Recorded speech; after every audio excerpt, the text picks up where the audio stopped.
जिसमें उन्होंने मांग की है कि इसकी सीबीआई इंक्वायरी होनी चाहिए, इसकी कोई प्रॉपर जो है एक एजेंसी से इंक्वायरी की जानी चाहिए, तो क्यों अभी तक इसकी इंक्वायरी नहीं की गई है, ये हम पूछना चाहते हैं। हमारा सबसे बड़ा प्रश्न है कि एक सरकारी फाइल में से, एक सरकारी लिस्ट में से किस तरह से नाम कटे, वो फाइल किस तरह से टैंपर हुई। अब बात करते हैं सोशल ऑडिट टीम की। 13 सदस्यीय कमेटी बनाई गई, लेकिन पहले दिन ही जैसे ही ये कमेटी फॉर्म हुई, 6 सदस्य जो थे इसके पहले ही दिन जो है वो उन्होंने रिजाइन इस कमेटी में। आज एक बार फिर से हम देवका का जो इशू है इसको लेकर आए हैं। जैसे कि आप सब जानते हैं, पिछले कुछ दिनों पहले एक audit team, social audit team form की गई थी डिस्ट्रिक्ट एडमिनिस्ट्रेशन द्वारा, डिस्ट्रिक्ट मजिस्ट्रेट द्वारा, जिसका कार्य था कि जो देविका प्रोजेक्ट को लेकर लोगों की ग्रीवेंसेस हैं, जो लोगों की प्रॉब्लम्स हैं, उसे जो है सोशल ऑडिट टीम के सामने रखें और उसके बाद सोशल ऑडिट टीम एक रिपोर्ट बनाकर जो है वो डिस्ट्रिक्ट एडमिनिस्ट्रेशन को सौंपेगी और उसका आगे का जो है उसकी कार्रवाई की जाएगी।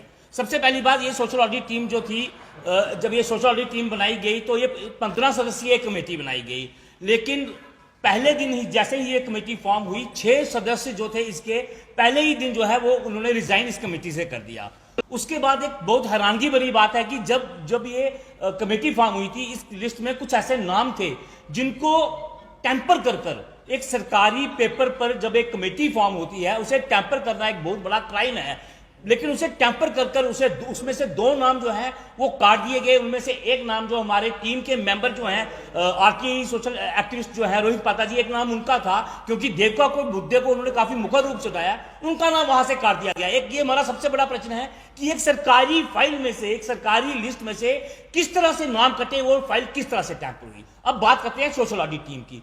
सोशल ऑडिट टीम ने लोगों के व्यूज लिए, बातें सुनी, और जो रिपोर्ट सोशल ऑडिट टीम ने बनाई, जो उन्होंने उस ऑडिट टीम ने जो उस रिपोर्ट में कहा, वो काफी मतलब कि एक हैरान करने वाला और परेशान करने वाला है। ऑडिट टीम ने उसमें से एक चीज ऐसी कही कि हमने लोगों की ग्रीवेंसेस सुनकर ये समराइज किया है कि कुछ काम जो इसके अंदर बताए गए हैं, जो डीपीआर के अंदर बताए गए हैं, जहां जो किए गए, जो बताए, जिनके पैसे, जिसके नाम पर पैसे लिए गए हैं, वो नॉन एग्जिस्टेंट में है, मतलब वो एग्जिस्ट ही नहीं करते, या फिर वो लो क्वालिटी के हैं। हम पूछना चाहते हैं डिस्ट्रिक्ट एडमिनिस्ट्रेशन से कि भाई इस तरह की रिपोर्ट के बाद आपने क्या कार्रवाई की।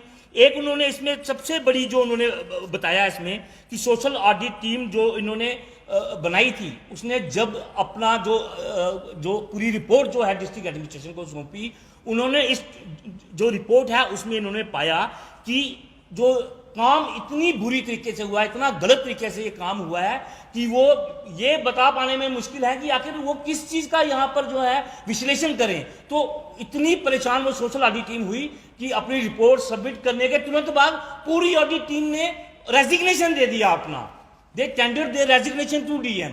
तो ये बड़ी हैरानगी की बात है कि जब इस तरह से जो ये सब हुआ है, सोशल ऑडिट टीम ने अपनी रिपोर्ट दी है और रिपोर्ट के बाद उन्होंने रिजाइन तक कर लिया, लेकिन तब से लेकर आज तक हम पूछना चाहते हैं डिस्ट्रिक्ट एडमिनिस्ट्रेशन से, क्या कार्रवाई आपने इस रिपोर्ट पे की है। हम पूछना चाहते हैं आप लोगों से कि जब आपको यह बताया गया कि ये जो काम देवका प्रोजेक्ट के नाम पर हुआ है, इसमें पूरी तरह से धांधली हुई है, सोशल ऑडिट टीम ने स्वयं कहा है कि उधमपुर के जो म्युनिसिपल काउंसिल के चेयरमैन प्लस सभी काउंसिलर्स ने एक लेटर साइन कर दिया है, जिसमें उन्होंने मांग की है कि इसकी सीबीआई इंक्वायरी होनी चाहिए, इसकी कोई प्रॉपर जो है एक एजेंसी से इंक्वायरी की जानी चाहिए, तो क्यों अभी तक इसकी इंक्वायरी नहीं की गई है, ये हम पूछना चाहते हैं डिस्ट्रिक्ट एडमिनिस्ट्रेशन से। आखिर किसको फेवर किया जा रहा है, क्यों देवका प्रोजेक्ट के नाम पर जिन लोगों ने लूट खसूट किया है उन्हें बचाया जा रहा है।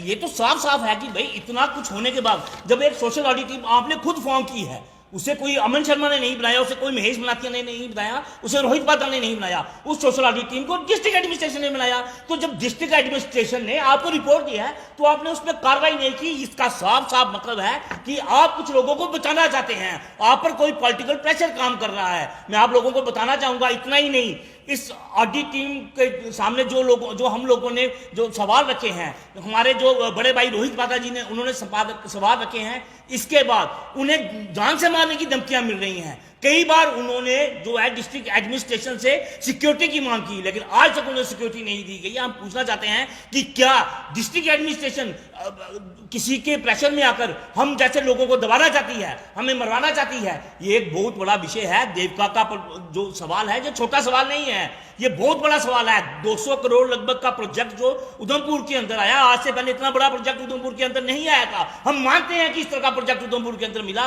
पर इस प्रोजेक्ट के अंदर जो इतनी बड़ी धांधली धांधली हुई है, उस धांधली को कौन जो है सामने लाएगा? हम ये पूछना चाहते हैं, आखिर डिस्ट्रिक्ट एडमिनिस्ट्रेशन इतनी लाचार क्यों है? कि आपने बहुत अच्छा सवाल पूछा। सबका अपना अपना जमीर होता है। हमारा जमीर ये कहता है कि अगर हम देवका के में जब जाते हैं, हमें वहां दिखता है कि क्योंकि जो देवका का जो प्रोजेक्ट था, उसका सबसे बड़ा जो मुद्दा था quality and quantity of water को बढ़ाना। तो आप मीडिया बंधुओं से पूछता हूं कि आपको लगता है कि क्वालिटी ऑफ वाटर और क्वांटिटी ऑफ वाटर देवका के अंदर बढ़ी है? बिल्कुल नहीं बढ़ी है। एक अंधा भी अगर वहां चला जाएगा तो वो बता सकता है कि quality and quantity of water has not been increase. तो आप किस तरह से कह सकते हैं कि देवका का प्रोजेक्ट जो है वो सफल रहा है? रही बात लोगों के वोट देने की, तो लोगों के वोट देने का अपना एक पॉइंट ऑफ व्यू होता है, उस पर मैं सवाल नहीं उठा सकता। हर आदमी की अपनी लाइकिंग डिसलाइकिंग होती हैं, वो जिसे, लेकिन पिछले बार के मुकाबले उधमपुर के अंदर जो वोट है, वोट शेयर, वो जो प्रेजेंट जो एमपी साहब हैं, उनका वोट शेयर उधमपुर में पहले से कम हुआ है। ये दिखाता है कि कहीं ना कहीं देवका का मुद्दा भी इस पर असर किया है। देखें, ये तो एमपी साहब ही बेटर बता सकते हैं, क्योंकि चेले चपाटे तो कहते हैं जी भाई फेज 2 बनेगा।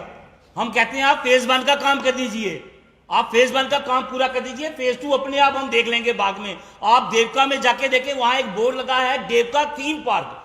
बोर्ड में आपको बता सकता हूं कहां लगा हुआ है। थीम पार्क कहां है?